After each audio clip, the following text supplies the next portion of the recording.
New homes are so high, interest rate is also high, and your intent of purchase doesn't change. It's for passive investment as well as to cash in and out in the shortest period of time. So can you still optimize your investment in this current environment? The answer is yes. Going to chapter number 2 right now, the secret sauce for investment-only properties. And we are looking at passive income and high gain in shortest period of time. So the key to investment-only properties in today's market, we learned that new homes are so high, interest rate is also high, and your intent of purchase doesn't change. It's for passive investment as well as to cash in and out in the shortest period of time. So can you still optimize your investment in this current environment? The answer is yes, it's still new homes. And you may be surprised that, hey, as you just said, new homes is so much higher, and you still say that it can be optimized. What is the strategy? Or is there something that you are unaware of that I know, right? Okay, so in this instance, 3 main points to abide with, especially so if you are going by this way of investment strategy.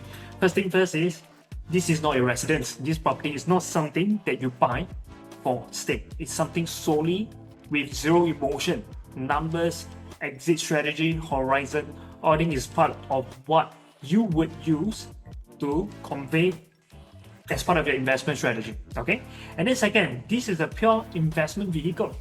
Again, zero emotion attached to that. Thirdly, focus a lot about optimization. So we are very objective here. So moving into it, like I mentioned just now, new homes at 70% higher than resale. Why new homes? And I'm talking about optimization here.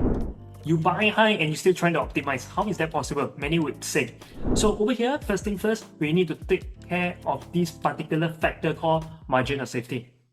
And I shared about this concept a lot on my main urban transformation masterclass. And for many of you who have not or need a quick recap of that, just take a picture of this QR code, because this will lead you to the exact YouTube video that I share on margin of safety. Because many people are using the wrong frame of reference as cheap equals opportunity. Buying cheap means there is room for growth, headroom for growth. But the point here is that if some things are already cheap for so long, by you coming in, buying the development, what? Just because you buy in, it will go up? There must be more factors than that, right? Okay, so don't use cheap as a factor for your reference point of how the property will have the headroom for growth. All right. So next, taking advantage of high interest rate, how does that look like, especially in new homes? So in this instance, it's shared by Channel News Asia. It said that buyers still snapping up new condo despite soaring prices. So in this particular so-called wording here that you see we highlight, is because of the progressive payment that they are able to leverage without feeling the full weight or full brunt of the current prevailing interest rate. Okay, so what happens or what it means is that you have a progressive payment chart, something like that, that will allow you to only be chargeable to the current prevailing interest rate at the progressive disbursement basis, so you don't get a full brunt of it. So if you do not know how it works, this is also a masterclass that I've done, okay, and a YouTube link that could link you directly to this particular sharing. So from this pictorial, you can see that the savings you can see is about 132,000 over 2 different payment schemes. Okay, I believe that will draw your attention to look at this so-called video already. But more importantly, I want you to stay on course with me and just take a snapshot of this QR code so you can see it when you're free.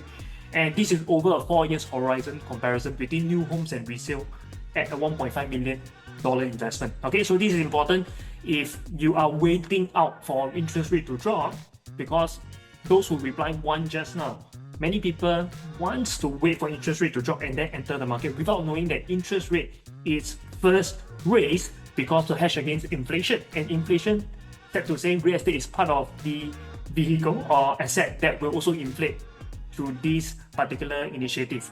So people who wait out for interest rate to drop has also been priced out when interest rate drop further on.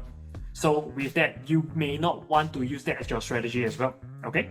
So next, new price ceiling mindset underlying this whole development.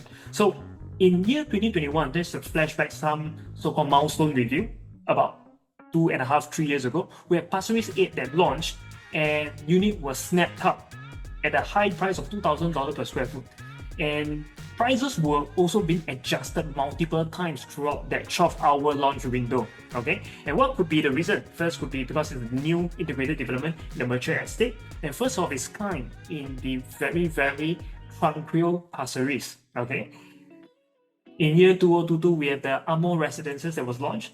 This is a full-fledged residential development, and the price was $2,100 per square foot, a new price tag or price ceiling that was being broken in the OCR area, especially Ang Mo Kio. Okay, and this particular price tag, why is it so for Ang Mo Kio? Because it's a brand new launch in the Choice mature estate. In fact, it's been a decade since a launch happened since then, and so it has good urban transformation fundamentals like what? Basically, a new township is coming up that is down the road at Lentor.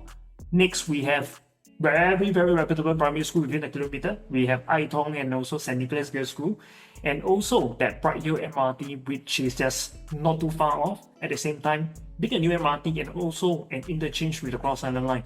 And with these fundamentals, 2001 back then, people think it's expensive because of the new price hike. So there's a mindset shift. I'm going to show you the mindset shift here in the very following slide. And this one, Lentor Modern. People would think it's expensive, then later on found out just few months down the road in September that Lentor Modern, being that new township, was selling about $1,800 to $2,500 per square foot and an average of $2,003 per square foot. Okay, and what could be the reason? Because the new township is the first integrated development in Lentor, just like how Watertown at Punggol was first introduced. People think it's expensive, but at the end of the day, it becomes still evergreen and ever growing. All right, and of course, government will be releasing more plots, as you can basically witnessed over the past 6 to 8 months, right? Okay, so that's exactly what's happening here. And of course, in the recent time, the very mega launch as well, Grand Diamond. Okay, almost half of Grand Diamond 1,008 units were taken up during launch, and the average per square foot was 2,500. So the ceiling just got higher and higher. And why is it so? Probably because one of the rare mega development in D15 right next to the MRT, as the rest of the D15 development that launched prior, it's not next to the MRT.